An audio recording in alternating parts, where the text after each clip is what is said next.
پہلے دین کے بارے میں تحقیق و جستجو اور اس کے بارے میں مطالعے کی ضرورت ہے۔ ایک بڑی غلطی ہے، کیونکہ دین کے بارے میں فحص و جستجو اگرچہ بنیادی ضرورت ہے، مگر خداوند عالم کی شناخت دین کی پہلی بنیاد ہے، گویا تحقیق مقدمہ ہے، اور خداوند عالم کی شناخت اس مقدمے کی تمہید ہے۔ اور اب اس کے بعد آگے چلتے ہیں۔ یہاں پر یہاں پہ ساتھ ساتھ حوالہ بھی ہے، وہ بھی تفصیل سے پڑھ لیتے ہیں۔ کچھ حاشیے میں لکھا ہے کہ مشہور دانشور مرحوم مغنیہ نے نہج البلاغہ کی اپنی شرح فی ظلال نہج البلاغہ میں اسے خدا کے اوامر و نواہی میں اطاعت کے معنی میں لیا ہے، اور شارح خوئی نے پہلے اسی مطلب کا انتخاب کیا ہے۔ اگر ان کی مراد اطاعت کے دونوں پہلو ہیں جن میں اعتقادی امور بھی شامل ہوتے ہوں تو پھر صحیح ہے، اور اگر صرف عملی امور کی ادائیگی مراد ہے تو درج بالا اشکال یہاں پر بھی وارد ہوتا ہے۔ چلیے جی، یہاں پر ہم نے یہ جو اتنا 3 لائنوں پر مبنی یہاں پر حاشیے میں تفصیل حوالہ موجود تھا، یہ ہم نے پڑھ لیا، اور اب ہم واپس صفحے کی جانب آ گئے۔ لکھا ہے ظاہر ہے کہ اجمالی معرفت انسان کی معرفت میں ہے، یہاں تک کہ اس کے لیے تبلیغ کی ضرورت تھی، مگر انبیاء و مرسلین علیہ السلام کی بعثت کا مقصد یہ ہے کہ اجمالی معرفت کو تفصیلی معرفت میں بدل ڈالیں اور اس کی شاخ و برگ و رشد و نمو پائیں، اور معرفت کے اس درخت کے اطراف میں اگنے والی گھاس پھوس کو جسے شرک آلودہ ہواؤں نے جنم دیا ہے زائل کیا جا سکے۔ اب نمبر 1 تو ہم نے یہ پڑھا نا کہ ابتدا میں فرماتے ہیں یہ، نمبر 2 لکھا ہے کہ دوسرے مرحلے میں فرماتے ہیں کہ انورٹڈ کاما، یہ چلیے عربی بھی پڑھ لیتے ہیں کہ وکمال و معرفت تصدیق بہی، اس کا ترجمہ لکھا ہے کہ خدا کی معرفت اور شناخت کا کمال اس کی پاک ذات کی تصدیق ہے۔ وکمالہ معرفت تصدیق بہی، البتہ تصدیق اور معرفت میں کیا فرق ہے، اس بارے میں مختلف تفاسیر موجود ہیں۔ پہلی بات یہ ہے کہ یہاں معرفت سے مراد فطری شناخت ہے اور تصدیق سے مراد علمی اور استدلالی شناخت ہے، یا یہ کہ معرفت سے مراد اجمالی معرفت و شناخت ہے اور تصدیق سے مراد تفصیلی معرفت و شناخت ہے، یا پھر معرفت خدا کے نسبت علم و آگاہی کی طرف اشارہ ہے، جبکہ تصدیق ایمان کی جانب اشارہ ہے، کیونکہ ہم جانتے ہیں کہ علم ایمان سے جدا ہے، کیونکہ یہ ممکن ہے کہ انسان کسی چیز پر یقین رکھتا ہو مگر اس چیز پر قلبی ایمان نہ رکھتا ہو۔ ایمان قلبی سے مراد اس شے کے سامنے سر تسلیم خم ہونا اور دل کی گہرائی سے اسے پہچاننا ہے۔ بزرگ علماء نے ان دونوں میں فرق کیا ہے، اور وہ ایک سادہ سی مثال دیتے ہیں کہ بہت سے لوگ کسی جنازے کے پاس ٹھہرنے سے، خاص طور پر رات کے وقت، وہ بھی خالی کمرے میں وحشت کھاتے ہیں، جبکہ انہیں یقین ہے کہ وہ مر چکا ہے، مگر یہ علم ان کے قلب کی گہرائیوں میں نافذ نہیں ہوا، اور یہ یقین جس کی وجہ سے انہیں وحشت ہوتی ہے۔ دوسرے لفظوں میں یہ کہا جا سکتا ہے کہ علم کسی بھی چیز کے بارے میں آگاہی رکھتا ہے، مگر ممکن ہے کہ یہ آگاہی اور معلومات صرف سرسری ہوں اور ان کی گہرائیوں سے واقفیت نہ ہو، اور انسان کی روح اور وجود میں داخل نہ ہوئی ہوں، مگر جس وقت یہ یقین روح کی گہرائی میں داخل ہو جائے اور یقین کے گہرے درجات تک پہنچ جائے، اور پھر انسان کا دل بھی اس کا گواہ بن جائے، تو اسے ایمان کہا جاتا ہے۔ اب آئیے تیسرے نمبر پہ لکھا ہے کہ تیسرے مرحلے میں آپ علیہ السلام فرماتے ہیں کہ وَكَمَالُ التصدیق بہی توحیدہ، کہ اس کی پاک ذات کی تصدیق کا کمال اس کی توحید ہے۔ لکھا ہے بے شک اگرچہ انسان خدا کی تفصیلی معرفت بھی حاصل کر لے یا دوسرے الفاظ میں دلائل و برہان کے ساتھ اسے پہچان لے، پھر بھی یہ نہیں کہا جا سکتا کہ وہ توحید کامل کے درجے تک پہنچ گیا ہے۔ توحید کامل تو یہ ہے کہ اس کی ذات کو ہر طرح کی نظیر، مثال یا شبیہ سے پاک اور منزہ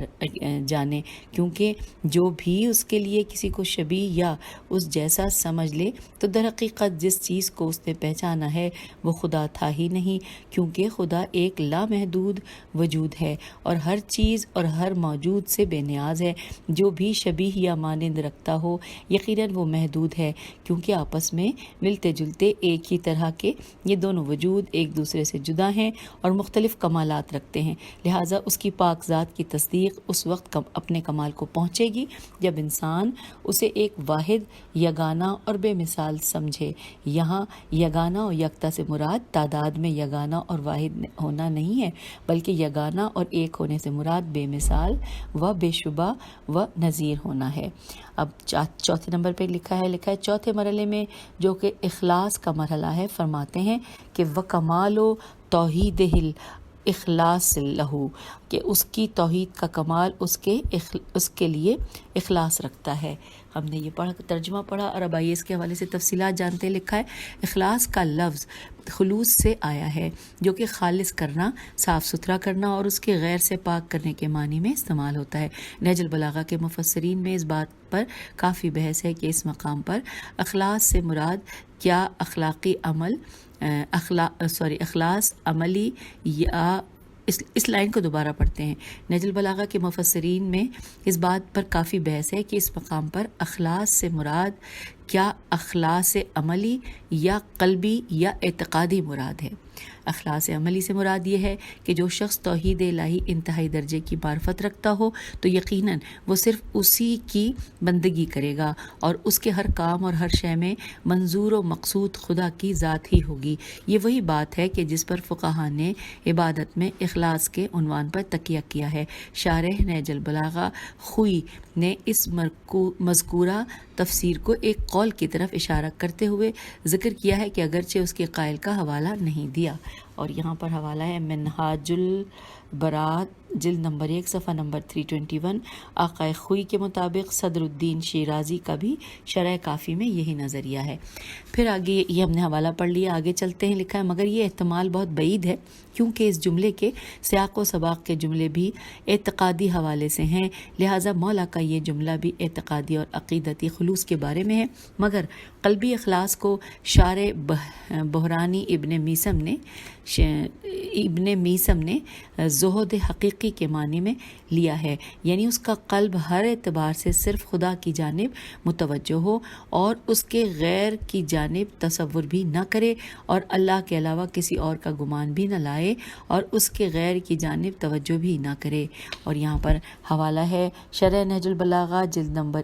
1 صفحہ نمبر 122۔ پھر لکھا ہے کہ اگرچہ یہ مقام ایک بہت بلند و بالا مقام ہے، مگر بعید ہے کہ مولا علیہ السلام کے اس جملے کا مقصد یہ ہو، بلکہ اس جملے کا واحد مفہوم یہ ہے کہ پروردگار کی نسبت اپنے عقیدے کو خالص بنانا اور اسے ہر حوالے سے بے مثال، واحد اور شباہت سے منزہ جاننا اور ترکیب کے اجزاء سے پاک و مبرہ ٹھہرانا۔ اور اب ہم 5ویں نمبر پہ پہنچ گئے۔ لکھا ہے 5ویں جملے میں امام علیہ السلام اس معانی کی طرف اشارہ فرما رہے ہیں۔ پہلے ہم جملہ پڑھتے ہیں عربی میں، وَکَمَالُ الْإِخْلَاصِ لَهُ نَفِي الصِّفَاتِ عَنْهُ، اس کے لیے خلوص رکھنے کا کمال یہ ہے کہ تمام صفات ممکنات کی اس سے نفی کی جائے۔ اب اس کے بارے میں تفصیل یوں ہے کہ پچھلے مرحلے میں اخلاص کی گفتگو میں اجمالی طور پر اخلاص کی بات ہوئی، مگر اس مقام پر جب کہ کمال اخلاص کے مرحلے کی گفتگو ہوئی ہے تو یہ تفصیل کا مقام ہے، اور یہ بات واضح ہو جاتی ہے کہ توحید میں اخلاص پیدا کرنے کے لیے مخلوقات کی تمام صفات کو اس کی ذات سے نفی کرنا ہوگا، چاہے وہ ترکیبی اجزاء رکھنے کی صفت ہو یا اس کے علاوہ کوئی اور صفت۔ اگرچہ ہم جانتے ہیں کہ عقل و نفس جیسے مجرد ممکنات بھی در حقیقت مرکب ہیں، اور اس کے اب یہاں پہ بریکٹ میں لکھا ہے کہ کم از کم وجود و ماہیت کی ترکیب کے حوالے سے یہاں تک کہ خود مجردات۔ اچھا، یہاں پہ بریکٹ کلوز ہو گیا۔ پھر ہم اس جملے کو دوبارہ لیتے ہیں کہ عقل و نفس جیسے مجرد ممکنات بھی در حقیقت مرکب ہیں یا مرکب ہیں، یعنی مادے کے سے اوپر کے موجودات بھی اس ترکیب سے علیحدہ نہیں ہیں، اور یہاں تک مادی موجودات کی بات ہے تو وہ سب کے سب ویسے ہی خارجی اجزاء کا مجموعہ ہے، مگر پروردگار کی ذات پاک نہ تو خارجی اجزاء رکھتی ہے نہ عقلی اجزا رکھتی ہے، نہ خارج میں تجزیے کے قابل ہے اور نہ ہی ہمارے فہم و ادراک کے سانچے میں۔ جو بھی اس حقیقت کو نہ پہچانے اس نے خالص توحید نہیں پائی، اور اس جملے یعنی کہ اس کی توحید کا کمال صفات کا اس سے نفی کرنا ہے۔ یہ انورٹڈ کاما کلوز ہو گیا۔ اس سے مراد ہرگز یہ نہیں ہے کہ صفات کمالیہ کی بھی نفی کی جائے، کیونکہ تمام کمالیہ صفات جن میں علم، قدرت، حیات وغیرہ شامل ہیں، یہ سب کی سب اسی کی ہیں۔ یہاں وہ صفات مراد ہیں جس سے ہمارا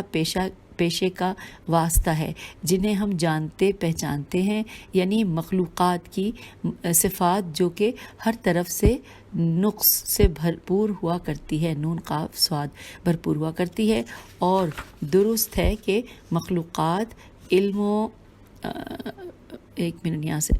کرتی ہے، درست ہے کہ مخلوقات علم و قدرت رکھتی ہیں، مگر ان کا علم و قدرت ناقص، محدود اور جہالت و ضعیف و ناتوانی سے محفوظ ہے، جبکہ پروردگار کی ذات پاک ایسے عالم و قدرت سے منزہ ہیں۔ اس بات پر گواہ خود مولا علی علیہ السلام کا کلام ہے، جس میں آپ علیہ السلام فرشتوں کے بارے میں فرماتے ہیں، انورٹڈ کاما ترجمہ، کہ یہ کبھی بھی اپنے پروردگار کی تصویر کو قوت وہم کے سانچے سے نہیں بناتے اور کبھی اس کے لیے مخلوقات کی صفات کے قائل نہیں ہوتے۔ یہاں پر انورٹڈ کاما کلوز ہو گیا، اور پھر ساتھ ہی آگے لکھا ہے کہ کیونکہ مخلوقات کی صفات ہمیشہ ان کی ذات سے الگ اور جدا ہوتی ہیں، یا دوسرے لفظوں میں یوں کہا جائے کہ ذات کے علاوہ کچھ صفات ہیں، چونکہ انسان ایک شے ہے اور اس کا علم اور قدرت ایک الگ شے ہے،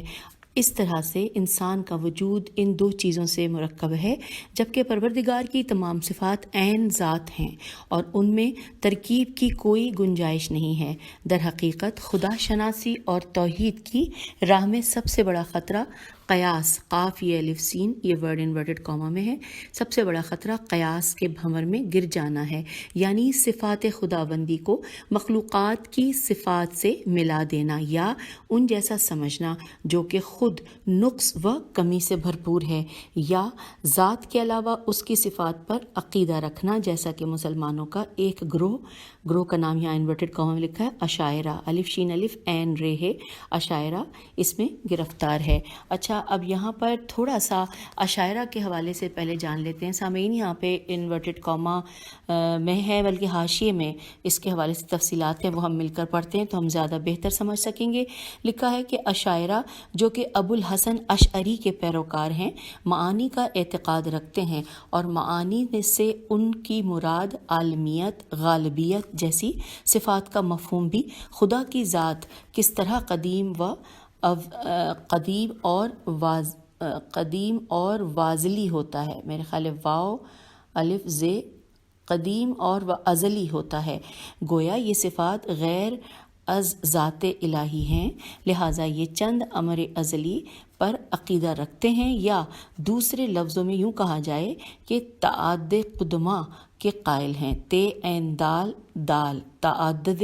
قدمہ قاف دال میم الف، قدمہ کے قائل ہیں، یعنی ایسا عقیدہ کہ جو خالص توحید کے ساتھ کسی بھی صورت میں سازگار نہیں ہے۔ لہٰذا مکتب اہل بیت علیہم السلام کے پیروکار ان ہستیوں کی تعلیمات کہ جو مذکورہ خطبے یا دیگر خطبوں اور فرامین میں آئی ہیں، اس کی روشنی میں معانی کو جو کہ صفات زائد پر ذات ہی کے مفہوم کو عیاں کرتی ہے، اس کو خدا کی ذات سے نفی کرتے ہیں، اور اسی طرح یہ جملہ کہ وہ بے شریک اور لامعانی کا جملہ اسی نقطے کی طرف اشارہ ہے۔ تو یہاں پر سامعین ہم نے اشاعرہ کے معنی اس میں گرفتار ہیں، یہ اس کے بارے میں تفصیلات جان لی، اور پھر اب دوبارہ ہم حاشیے سے صفحے کی جانب آ گئے۔ پھر یہاں لکھا ہے کہ اسی بنا پر امام علیہ السلام اگلے جملے میں یوں فرماتے ہیں، آئیے ہم مل کر پڑھیں۔ انورٹڈ کاما میں مولا کا ارشاد ہے کہ کیونکہ صفات ممکنات میں سے ہر صفت اس بات کی گواہی دیتی ہے کہ وہ موصوف سے علیحدہ ایک چیز ہے، اور ممکنات میں سے ہر موصوف اس بات کی گواہی دیتا ہے کہ وہ صفت کا غیر ہے۔ یہاں پر انورٹڈ کاما کلوز ہو گیا۔ ہم کتاب کے صفحہ نمبر 81 پہ آگے ہیں۔ اب مزید یہاں پہ تفصیلات کچھ اس طرح لکھی ہیں کہ یہ بات در حقیقت اس بات پر ایک روشن دلیل ہے کہ ذات کے علاوہ زائد صفتیں زبان حال سے خود گواہی دیتی ہیں کہ وہ موصوف سے جدا ہیں، اور ہر موصوف خود گواہی دیتا ہے ہے کہ وہ صفت سے جدا ہے، لہٰذا خدا کی صفات کو عین ذات جاننا چاہیے اور اس بات کا عقیدہ رکھنا چاہیے کہ خداوند عالم ایک ایسی ذات ہے جو پورے کا پورا علم ہے، پوری قدرت ہے، ساری کی ساری حیات اور ازلیت اور ابدیت ہے، اگرچہ ایسے معانی کا درک کرنا ہم جیسوں کے لیے بہت دشوار ہے جو مخلوقات کی صفات میں ہی دن رات جکڑے ہوئے ہیں اور انسان کو ایک شے اور اس کے علم و قدرت کو اس کی ذات کے علاوہ ایک اور شے سمجھتے ہیں۔ اچھا، اب یہاں پر بریکٹ میں جو ایک پوری لائن ہے وہ میں آپ کو پڑھ کے سناؤں، لکھا ہے کہ کیونکہ جب انسان ماں کے پیٹ سے جدا ہوا تو نہ علم رکھتا تھا اور نہ قدرت، اس کے بعد وہ علم و قدرت رکھنے والا بنا، یہاں پر بریکٹ کلوز ہوا۔ تو اب پھر اس کے بعد لکھا ہے کہ پھر اس بات کو آگے بڑھاتے ہوئے آپ علیہ السلام نہایت مختصر اور پرمعنی جملے ارشاد فرماتے ہیں۔ آئیے مولا کے جملے پڑھتے ہیں، انورٹڈ کاما، کہ جو بھی خدائے سبحان کی مخلوقات کی سی صفات سے توصیف کرے اس نے اسے دوسرے امور کا قرین ٹھہرایا ہے، اور جو بھی اسے کسی دوسری شے کا قرین ٹھہرایا اس نے، اس کو دوبارہ پڑھتے ہیں، قرین ٹھہرایا ہے، اور جو بھی اسے کسی دوسرے شے کا قرین ٹھہرایا اس نے اس کی ذات کے دوگانہ ہونے کا اقرار کیا ہے، اور جس نے اس کے دوگانہ ہونے کا اقرار کیا اس نے گویا اس کے لیے اجزا تصور کیے، اور جو بھی اس کے لیے اجزا کا تصور کرے اس نے در حقیقت خدا کو پہچانا ہی نہیں۔ یہاں پر انورٹڈ کاما کلوز ہو گیا۔ سامعین، ہم اس کتاب کو پڑھتے ہوئے بہت آرام اور تحمل سے ریڈنگ کرتے جائیں گے، کیونکہ یہ بہت عظیم کتاب ہے جس کو سمجھنے کے لیے ہمارے ذہنوں میں ابھی اتنی گنجائش نہیں ہے، لیکن ہم کوشش ضرور کریں گے کیونکہ بار بار کوشش سے اللہ تعالیٰ دروازے کھول دیتا ہے۔ چلیے مزید آگے پڑھتے ہیں۔ لکھا ہے کہ در حقیقت امام علیہ السلام اس بات پر زور دے رہے ہیں کہ مخلوقات کی جیسی صفات کا خدا کے لیے ثابت ہونا اللہ کے مقدس وجود میں ترکیب کا موجب بنتا ہے، یعنی جیسے انسان اپنی ذات اور صفات کی ملی ہوئی ترکیب پر مشتمل ہے، لیکن یہ بات اس کے واجب الوجود ہونے سے سازگار نہیں ہے، کیونکہ ہر مرکب کو اپنے اجزاء کی ضرورت ہوتی ہے، اور کسی بھی چیز کی ضرورت اور محتاجی و فقر ہونا واجب الوجود ہونے کے منافی ہے۔ اس عبارت کی تشریح میں دو مزید تفسیریں کی گئی ہیں۔ آئیے سامعین، اس عبارت کو سمجھنے کے لیے جو دو تفاسیر کی گئی ہیں ان کو بھی ہم تحمل کے ساتھ پڑھتے ہیں۔ پہلی تفسیر یہ ہے کہ جب اس کی صفات کو غیر ذات جانیں گے تب بھی وہ مرکب ہوں گی، کیونکہ ذات اور صفات دو ہونے کے فرض میں کوئی جہت جیم ہے جہت مشترک اور کوئی جہت امتیاز رکھتی ہے۔ اب یہاں پہ ساتھ میں بریکٹ میں لکھا ہے کہ جو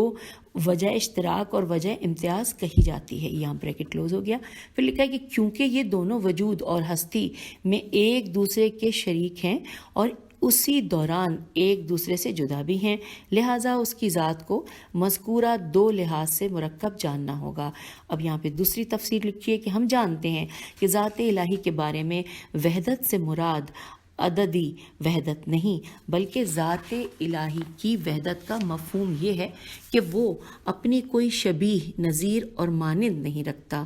اصولی طور پر ایک ایسا وجود جس کی ہر جہت جیم ہے جہت سے کوئی انتہا نہیں، اس کی کوئی شبیہ یا مثال ہو یہ ناممکن ہے، اور اگر ہم صفات خدا کو اس کی ذات کی طرح ازلی اور ابدی اور بے انتہا سمجھیں تو ہم نے گویا اس کو محدود کر دیا، اور اس کے لیے یہیں پر ہم نے خود ایک شبیہ اور مانند بنا دیا ہے۔ غور تو کیجئے، یہاں پر بریکٹ میں لکھا ہے کہ غور کیجئے۔ تو یہ ہم نے دوسری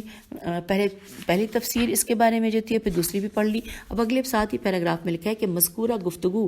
اس معنی کی طرف رہنمائی کرتی ہے کہ جس میں امام علیہ السلام نے اخلاص کی تشریح فرمائی ہے، جس نے خدا کو مخلوق کی صفات سے قیاس کیا، اس نے اسے دوسری مخلوقات جیسا سمجھ لیا، اور جس نے اسے دوسری مخلوقات جیسا سمجھ لیا اس نے اس کے دوگانہ ہونے کا اقرار کیا، یعنی صفات اور ذات کو اجزاء سے مرکب سمجھ لیا، اور جس نے اس کی ذات کو مرکب ٹھہرایا اس نے اسے پہچانا ہی نہیں، کیونکہ اس نے اسے اپنی جیسی مرکب اور محدود مخلوق سمجھ لیا اور اسے خدا کا نام دے دیا۔ اس بات کو آگے بڑھاتے ہوئے فرماتے ہیں مولا انورٹڈ کاما میں کہ جس نے خدا کو پہچانا نہیں اس نے اس کی جانب اشارہ کر دیا، اور جس نے اس کی جانب جانب اشارہ کیا اس نے اسے محدود کر دیا، اور جس نے اس کو محدود کر دیا اس نے اسے گنا، اور وہ شرک کی وادی میں سرگرداں، وہ پریشان ہو گیا۔ یہاں پر انورٹڈ کاما کلوز ہو گیا۔ اب آگے لکھا ہے کہ خدا کی طرف اشارہ کرنے سے کیا مراد ہے، یہ سوالیہ نشان ہے۔ پھر لکھا ہے اس میں دو احتمال دیے جا سکتے ہیں۔ پہلا احتمال یہ ہے کہ یہ عقلی اشارہ ہے، اور دوسرا احتمال یہ ہے کہ یہ عقلی اشارہ بھی ہے اور حسی اشارہ بھی ہے سین چھوٹی ہے اور سین پہ تشدید ہے، حسی اشارہ بھی ہے۔ وضاحت یہ ہے کہ جب انسان خدا کو اس کی لامحدود اور بے کران حقیقت کے مطابق نہیں پہچان سکتا تو وہ اس کے حوالے سے ایک محدود سا مفہوم اپنے ذہن میں بٹھا لیتا ہے، اور دوسرے الفاظ میں یہ کہ اس کی جانب عقلی اشارہ کرتا ہے۔ اس طرح گویا اس نے اسے محدود جانا ہے، کیونکہ ایک لامحدود ہستی اس انسان کے ذہن و تصور میں جو کہ خود محدود ہے سما ہی نہیں سکتی۔ یعنی انسان اس شے کو درک کر سکتا ہے جس پر اس کا احاطہ ہو، اور وہ شے اس کی محدود فکر میں سما سکے، اور ایسی چیز یقیناً اس کی طرح محدود ہی ہوگی، اور یوں خداوند عالم گنی جانے والی اشیاء میں شمار ہوگا، کیونکہ محدود ہونے کا لازمہ یہ ہے کہ ایک شے کسی اور جگہ پر بالکل اس کی طرح تصور کی جا سکتی ہے، البتہ صرف اس کا ثانی نہیں ہو سکتا، جو ہر جہت اور ہر لحاظ سے لامحدود ہو اور وہ کسی بھی طرح کی گنتی میں نہ آ سکتا ہو۔ اس لحاظ سے حضرت امام علی علیہ السلام نے اس مقام پر توحید کی حقیقت کو نہایت مختصر سی اور پرمعنی عبارت میں واضح کیا ہے کہ خداوند عالم ہر طرح کے خیال و گمان اور قیاس و وہم سے بالا تر ہے۔ اب یہاں پر ساتھ ساتھ یہ لکھا ہے کہ یہ وہی بات ہے کہ جو امام باقر علیہ السلام کے کلام میں ایک خوبصورت تعبیر کے ساتھ آئی ہے۔ مولا نے فرمایا انورٹڈ کاما کہ جس چیز کو بھی اپنے وہم و گمان میں تصور کر لیجئے،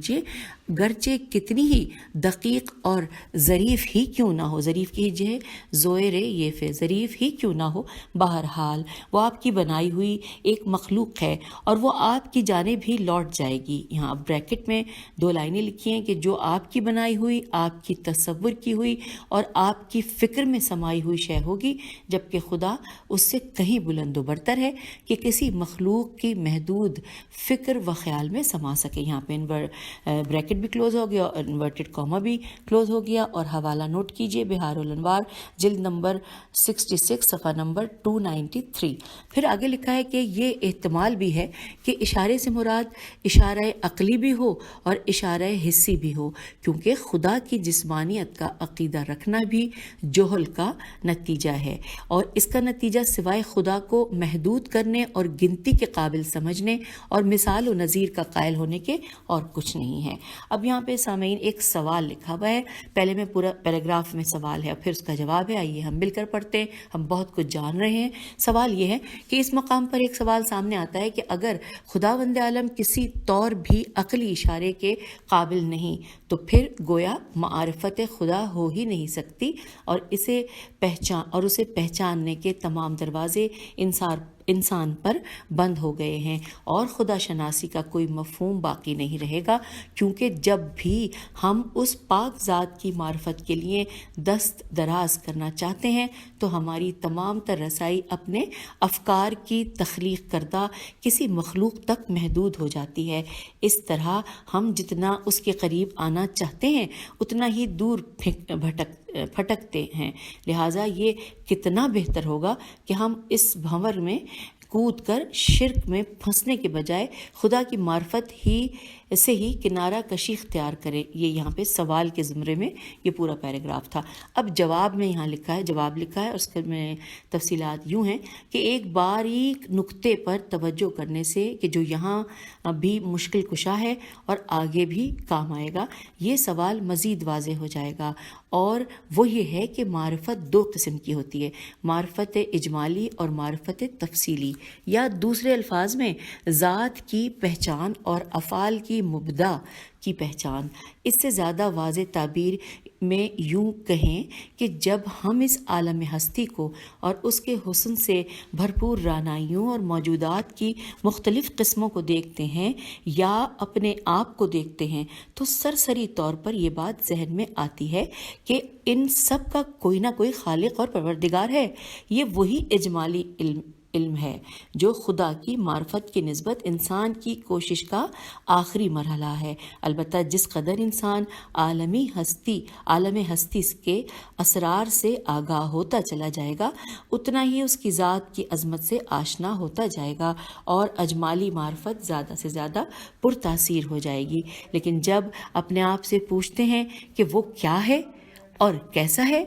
پھر جب اس کی ذات پاک کی حقیقت کی جانب دست نیاز کو پھیلاتے ہیں تو سوائے حیرت اور سرگردانی کے ہمارے دامن میں کچھ نہیں آتا۔ اس وقت ہمیں یہ کہنا پڑتا ہے کہ اس کی جستجو کی جانب راستہ مکمل طور پر کھلا بھی ہے اور مکمل طور پر بند بھی ہے۔ اس مسئلے کو ایک مثال سے اس طرح واضح کیا جا سکتا ہے کہ قوت جاذبہ کے نام سے ایک قوت ہے، کیونکہ جو چیز بھی ہاتھ سے چھوڑ دی جائے وہ گر جاتی ہے اور زمین کی طرف کھینچی جاتی ہے، اور اگر یہ قوت جاذبہ نہ ہوتی تو زمینی موجودات میں کوئی اقرار و سکون نہ پایا جاتا۔ قوت جاذبہ سے آگاہی کوئی ایسی شے نہیں ہے جو صرف سائنسدانوں کے لیے مخصوص ہو، بلکہ ننھے بچے بھی اسے اچھی طرح سمجھ سکتے ہیں۔ مگر جاذبے کی حقیقت کیا ہے؟ آیا یہ کوئی نادیدہ لہریں ہیں یا نامعلوم ذرات یا پھر کوئی اور طاقت ہے؟ عجیب بات تو یہ ہے کہ قوت جاذبہ اس دنیا کی تمام تر مادی قوتوں میں سے ایک انوکھی خاصیت رکھتی ہے، اور وہ یہ ہے کہ وہ ایک جگہ سے دوسری جگہ منتقل ہونے کے لیے زمانے کی محتاج نہیں ہے۔ روشنی کے برعکس جو دنیا مادہ میں سب سے تیز رفتار حرکت کی قوت رکھتی ہے، مگر اس کے باوجود ایک جگہ سے دوسری جگہ منتقل ہونے کے لیے اسے کئی ملین سال درکار ہوتے ہیں۔ لیکن قوت جاذبہ گویا ہر لمحے دنیا کے ایک کونے سے دوسرے کونے میں منتقل ہوتی رہتی ہے، یا یوں کہا جائے کہ اس کی کم سے کم سرعت رفتار سین رے اینتے اور زیر سرعت رفتار بھی دنیا کی سمجھ سے بالا تر ہے۔ آخر یہ کون سی قوت ہے جس کے ایسے کرشمے ہیں؟ اس کی حقیقت کیا ہے؟ آج تک کسی کے پاس اس سوال کا مکمل جواب نہیں ہے۔ اب یہ قوت جاذبہ جو مخلوقات میں سے ایک ہے، ہم اس کے متعلق کوئی تفصیلی علم نہیں رکھتے، اور جو کچھ ہمیں پتہ ہے وہ صرف اجمالی علم ہے۔ تو پھر اس پورے مادی جہان کے خالق کو سمجھنا، جو خود مادے کے دائرے سے خارج اور بے نہایت اور لامحدود ذات ہے، تو پھر کیسے یہ توقع ہو سکتی ہے کہ ہم اس کی ذات کی تفصیلات سے باخبر ہو سکتے ہیں؟ پھر بھی اس کے باوجود اسے ہر جگہ حاضر و ناظر اور ہر مخلوق و موجود کے ساتھ پاتے ہیں۔ اور پھر اس کے بعد یہاں پر لکھا ہے ایک شعر ہے جو فارسی میں ہے لیکن ساتھ ساتھ اردو میں بھی ہے۔ چلیے ہم دونوں چیزوں کو ساتھ پڑھتے ہیں۔ لکھا ہے 62,000 جلوہ برون آمدی کے من، 62,000 دیدہ تماشا کنم ترا، اور ساتھ ہی اردو میں لکھا ہے کہ تو لاکھوں جلووں میں آیا نظر کے میں دیکھوں فقط تجھے کہ نگاہیں ہوں بے شمار۔ اور پھر ساتھ میں یہاں پہ لکھا ہے ومن حدہ فقد ادہ۔ یہ جملہ ایک دقیق نکتے کی جانب اشارہ ہے جو مندرجہ بالا بات سے مزید واضح ہو جاتا ہے، اور وہ یہ کہ جب بھی انسان خدا کو محدود ٹھہرائے تو اسے اللہ کے لیے عدد کا قائل ہونا پڑے گا، یا دوسرے الفاظ میں اس کے لیے کسی شریک کو ماننا پڑے گا، کیونکہ جو ہر جہت سے لامحدود ہو اس کے لیے کوئی شبیہ، مانند یا شریک کا ہونا ناممکن ہے۔ لیکن اگر وہ محدود ہے تو چاہے اس کی گنتی ہی رفعت اور عظمت و بلندی ہو، اس کی کوئی نہ کوئی شبیہ اور مانند تصور ہو سکتا ہے کہ جو اس کی ذات کے علاوہ ہوگا، یا پھر دوسرے الفاظ میں اس جیسی دو یا چند محدود موجودات چاہے جتنی بھی بڑی ہوں تصور کی جا سکتی ہیں، مگر ہر لحاظ سے لامحدود ذات کے لیے اس جیسا دوسرا وجود تلاش کرنا ناممکن ہے، اور اس راہ میں جتنی کوشش کر لیں آخر میں اسی کی طرف باز گشت ہے۔ تو سامعین، ہم نے پہلے خطبے کا